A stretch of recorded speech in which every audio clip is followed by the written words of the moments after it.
Math and Machine Learning Using .NET with Mathias Brandewinder.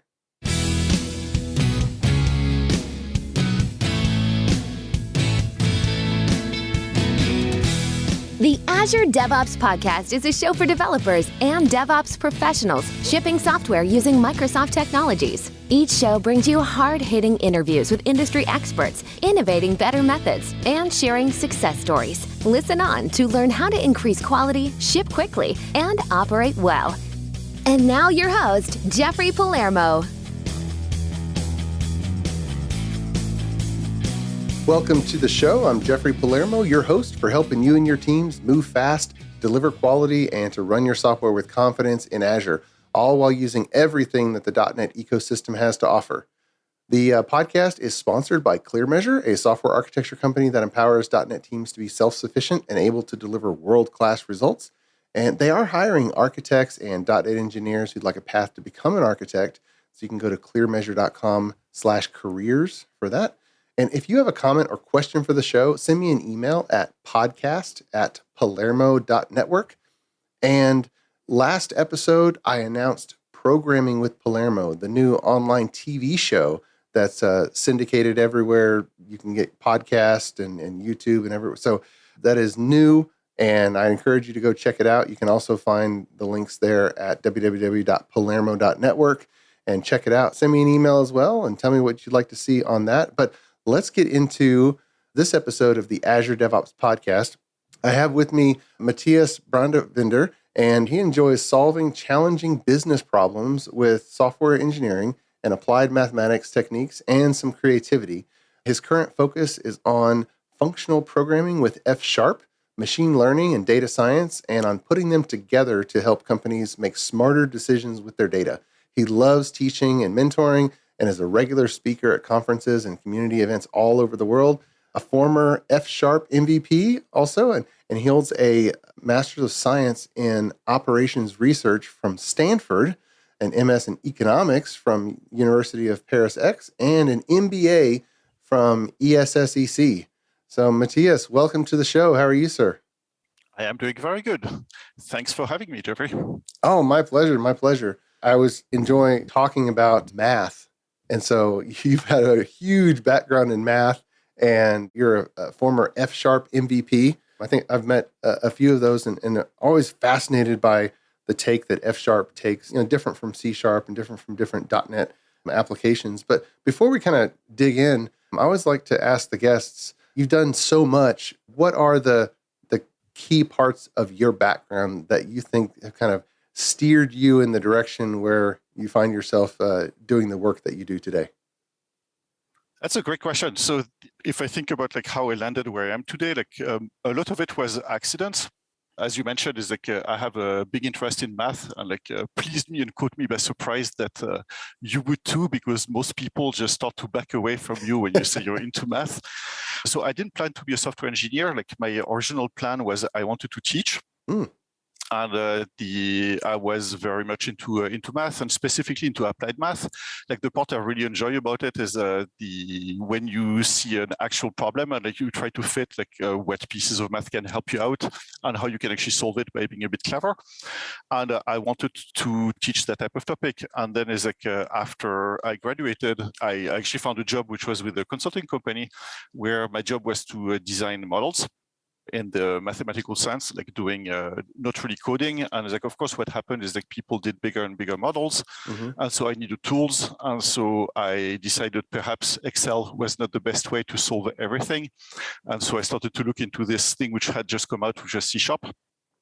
And I got lucky to have a colleague who was really good at C# and who showed me the ropes. And so I plugged along and wrote a lot of quantitative models in C#.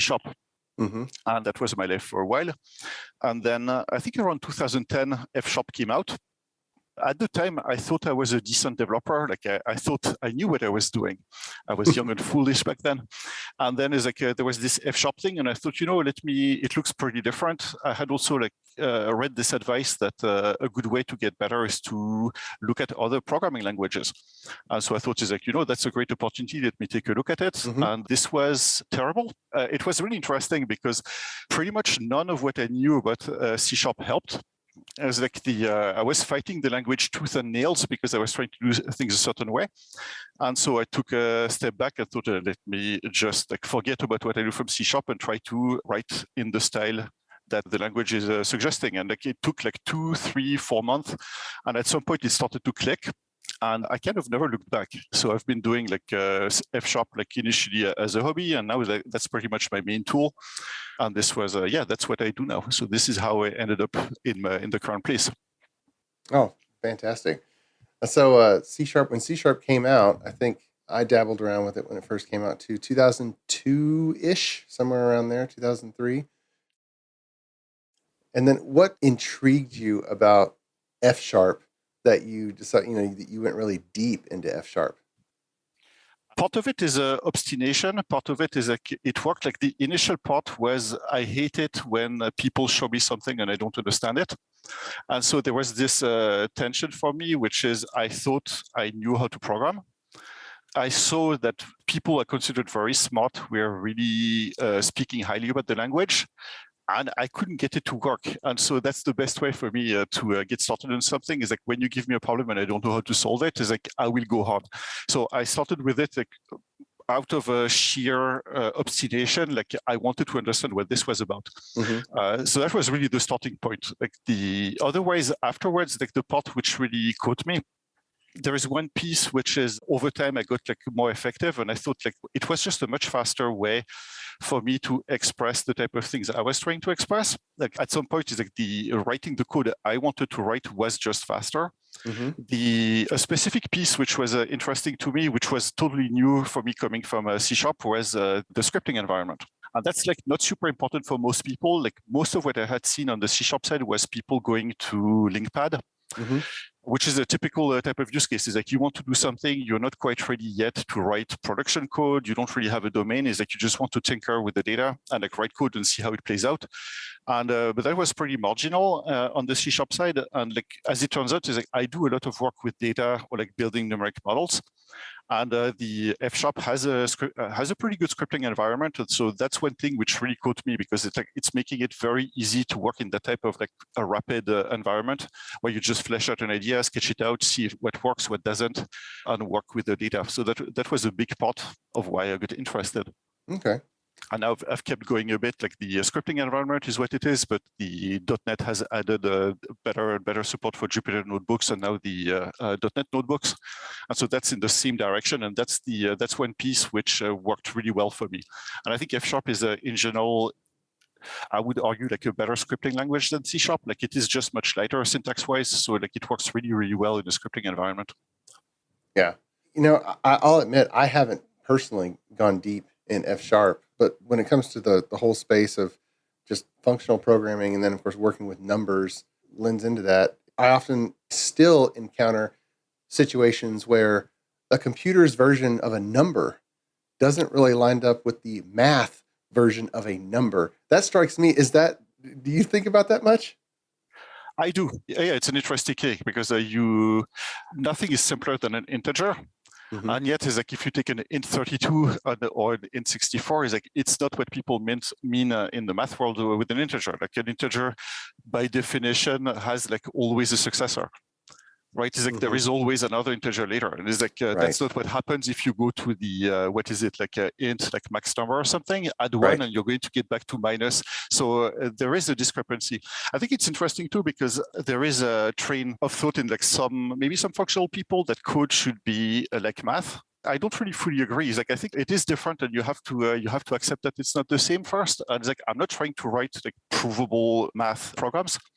The part where I find like math similar to coding maybe is like I feel like debugging is very similar to writing a proof, and that you tinker, right? It's like it's not like you know exactly what the flow is. You try, you eliminate things which won't work. So it's more akin to cooking a dish than doing abstractions. So yeah, like I think math in the computer and math are not quite the same thing. And yes, like numbers are like widely different.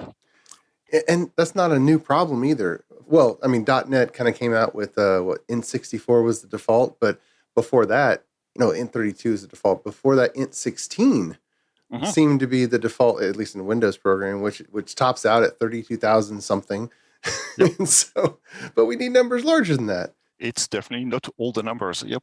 Right. And the databases as well. I was recently coaching a younger developer, and I had to, do the lesson over again about just how to store currency in a database, then how to work with it in programming, and then how to display it on a screen and then go back and forth, because a double or a single is not the same as a two-place decimal, which our money system relies on. Floats and doubles and are like another corner of hell. Like all the rounding issues are like, it's the type of thing where you look at it, a friend tells you about it, and like it looks like, how hard could it be? Like it's a stupid problem, and then you start to dig into it, and it's like it's ridiculously complex. Even like the case about integers is like it's quite. You were talking about databases. Like a friend of mine was telling me recently how they had like indexes which were like integers, and sure enough, they are running out of integers.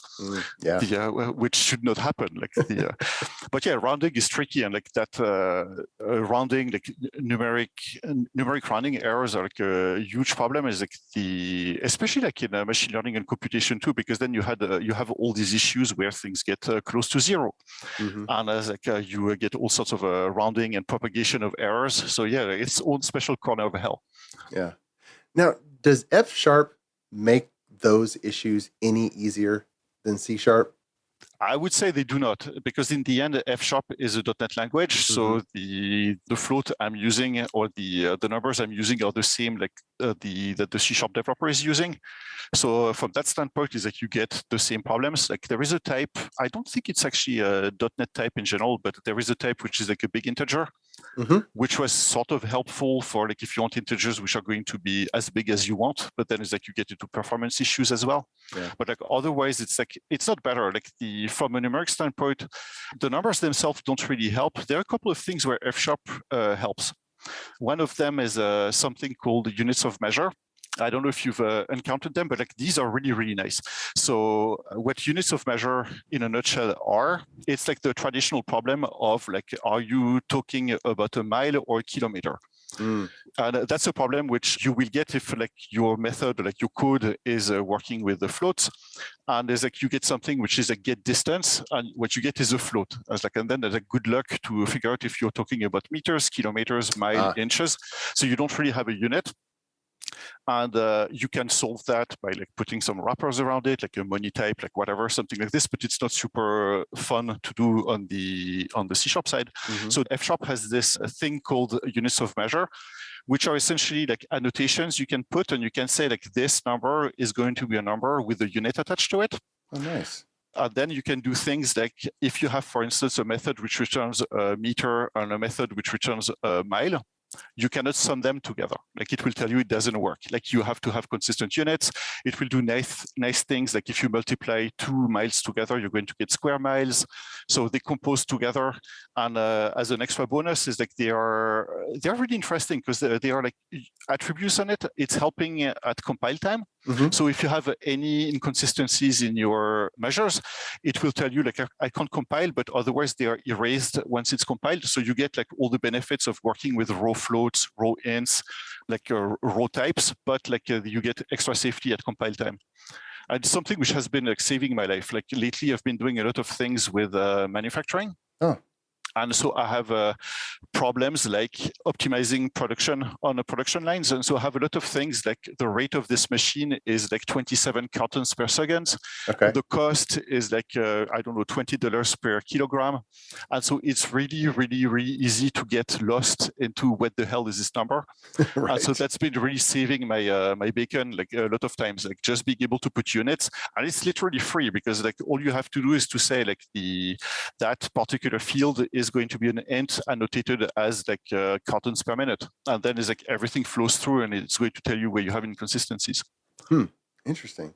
In order to make use of that, does your executable code have to be F#, or are those libraries in NuGet that can be used from any NuGet, any .NET language?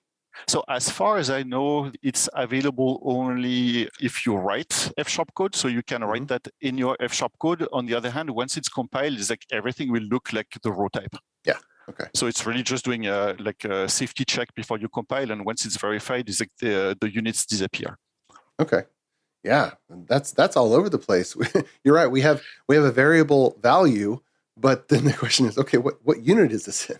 Yeah, or like a problem I had a lot of times is things like you got 0.8, it's supposed to be a percent. Do you mean 0.08% or like 80%, that type of thing? Right. Yeah, normalizing it. So this is like a really cheap way. So nothing will save you from the fact that integers can overflow and all of that. But on the other hand, is like you get that type of safety, which is really, really nice and pretty cheap to implement. Nice.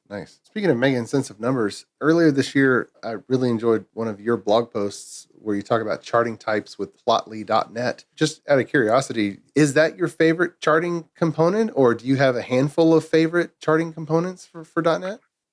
I've been going over a few ones over the time, but at the moment, I would say it's my favorite. Like the Plotly is like surprisingly complete. It has like a very big depth of charts. You can use it with minimum effort from the web, from a .NET application directly. So yeah, at that point, it's my go-to tool. Works also really nicely in the scripting environment. Yeah, and it looks like it has a lot of interesting visualizations. Many thanks to our podcast sponsor, ClearMeasure. ClearMeasure is a software architecture company that empowers clients' development teams to be self-sufficient, moving fast, delivering quality, and running their systems with confidence. Whether starting a new project or developing new technologies or techniques, ClearMeasure sets up your team to deliver world-class results. Learn more at www.clearmeasure.com. ClearMeasure, empowering software delivery. Yes, you can get like the standards. Yeah, you get the standards like your bar charts, your column charts, all of that. But like recently, I ended up using it on a project for things like geographic visualization. That worked like pretty well. Like the blog post you're talking about, I think is like I have like some which are like much more exotic, but it goes pretty deep. Yeah. One of the things that I find, again, with just coaching younger developers that seems to slip through the computer science curriculum is making charts, and then you dig into it and realize that the numbers fed to the charts aren't the same thing. Like we want to do how much revenue came in from sales over the 12 months of the year. And so then you have a line graph and you're like, wait a minute, we didn't change anything. Why is the line graph wiggly? And then you realize, oh, because the months aren't the same size. Yeah. Which is also the part where like a chart, I'm happy to have a library like Plotly, because a lot of times like the data numbers there is no better way to figure out that you have a problem in your data than getting a quick chart out. Yeah. So you get like that problem, but it's a really good way to spot like if something is really awfully wrong. Right. Well, that's really interesting. There's so many charting libraries that are heavy in HTML or heavy in JavaScript, but this one, all the API looks to be really nice, strongly typed .NET. Yes, the team behind it did a really good job. Plotly, I believe, is originally a Python project. So but the .NET wrapper is now, I believe, part of the Plotly ecosystem. Has been accepted, and it looks also like the API both from F# and C# are pretty nice. A real effort has been made so that it's palatable. Yeah, and now this is, I guess, a number of years back now, but I want to just touch on your book from a number of years back, Machine Learning Projects for .NET Developers. That's over 300 pages. That's a significant book. Before we kind of dig into it, what made you inspired to write that? And are you thinking of a next book? So first, I'm thinking of a next book, and part of it is I would actually love to take back the content of that book and update it maybe, because it was written far enough in the past that things have changed. For instance, there is such a thing as .NET Core. Many things have evolved, and I would write a few things differently today. But the motivation for this was a big part of it was the same motivation I have for giving talks and writing blog posts, which is the best way to understand a topic is to have to explain it to somebody else. There is a surface knowledge where you write code, you use things, and you kind of think you know how it works, but it's easy to gloss over the details. And when you have to give a talk or present the material to other people, is when you're really starting to dig deep, in part just because you're terrified that somebody will ask you about the topic and you won't be able to answer. And so like the origin of this was a double. Is like one of them was my background is in applied math and in optimization, and I got interested in machine learning, which is very similar to optimization. And so part of it was my learning process going from my background in optimization and trying to map it what people were doing in machine learning. And so I had like a lot of blog posts, and at some point it was like maybe there's so many blog posts and there is enough interest that I should make that into a book. The other piece was related to I'm still going back to like you being one of the few people who enjoy math, because one thing which makes me sad is like how few people actually enjoy math. And like it's probably an indictment on the way it's taught, because math can be genuinely fun. And machine learning has that similar type of aspect, which is it's a bit of detective work. It's like you have data, you're trying to make something work, and so there is a bit of tinkering. And I wanted to write something which was not how do you use that library and don't think about it, but just plug it in, but like more like take a problem and try to figure out like what is it that a machine learning does and build it from scratch. So that's what I did. Is like I took like a bunch of classic algorithms and just wrote them from zero, from the ground up, because that's the best way to understand what's actually going on, in my opinion. One good way to evaluate libraries or a problem is like just try to write your framework for it, and then it will give you a much better appreciation for like what can go wrong, why did people choose to design it that way. So like do it yourself, try it and see how it goes. And so that was the source of the book. Like do something playful where like you take the data, take the ideas and like try to build it up from the ground and see what you learn along the path. Gotcha. You mentioned you're wanting to do an updated edition. What does a machine learning project look like in .NET 6? What are the big differences? Well, like one difference I would bring up is the existence of notebooks. I think that has changed things quite a bit, because the notebooks are a really good fit, at least for the part which people would put more in the bucket of data science. Because a lot of times it's like what you have is data and you're trying to find patterns. There's just so much data that you can't really deal with it that way. And so being able to write a bit of code and then produce a chart right in the same place without having to jump through hoops is important. So notebooks have made like big strides in .NET since the dark ages when I was writing before. Otherwise, like there are also like new libraries out there. So one of them is like ML.NET. So I'm not sure I love ML.NET, but that's something which didn't quite exist back then. And the other library which has been which I'm currently looking into, which is really interesting, is a library called DiffShop. DiffShop, is that what you said? DiffShop. Yeah. Okay. So DiffShop is a library which does what people call automatic differentiation. And so what automatic differentiation is like, so it's a niche topic in the sense of like only people who care about computing derivatives will care about this, but like that covers a lot of people in machine learning. So what DiffShop does is like you can essentially write a function in FShop, like code which describes what the function does, like just like you would write a method. And then you can take that method and you can say, can you please give me the derivative? And that's what DiffShop does. And so that's extremely useful, because then you can do gradient descent, you can do all sorts of optimizations. And that's the type of thing which is extremely painful to do by hand. And I'm looking at the current version because it's also supporting the PyTorch backend. So it's been written to one, it does like a lot of dark magic. But if you think about it, like producing the derivative of like any arbitrary function, which is already runnable code in .NET, is like pretty impressive. But on top of that, is if I can get like GPU accelerated, the same thing GPU accelerated, is like I'm in. So now that's one thing I'm looking at right now, which is super exciting. Oh wow! And glanced at it, it looks like it supports the Jupyter UI as well. Yeah, that's when, in general, like that's where the Jupyter notebooks and like the .NET notebooks have been really nice, because now is like you can pretty much use like any .NET in these notebooks. So you can even mix and match, which is something which still blows my mind. In the .NET notebooks, you can have like a cell in C#, a cell in FShop, and like have them talk to each other, which is pretty crazy. I've had another guest talking about Jupyter notebooks just in the frame of learning .NET or playing around with Azure, but we've only scratched the surface on Jupyter. Effectively, it appears to be a on-the-fly evaluator of code that just runs on a server somewhere through the browser. That's correct. Like the notebooks run a kernel, and one piece is like it's a read evaluate loop, like it's a REPL. So it's like you can write code, run it, and like if you don't like it, change it and run it. So from that standpoint, it's not that different from LinkPad, except that you can run whatever you want. It's much broader. The kernels like come in multiple languages, so you can pretty much run whatever you want here. And the other take on it is the fact it's another take on literate programming. As in, like the thing which is tricky with a code file is code files are great for code.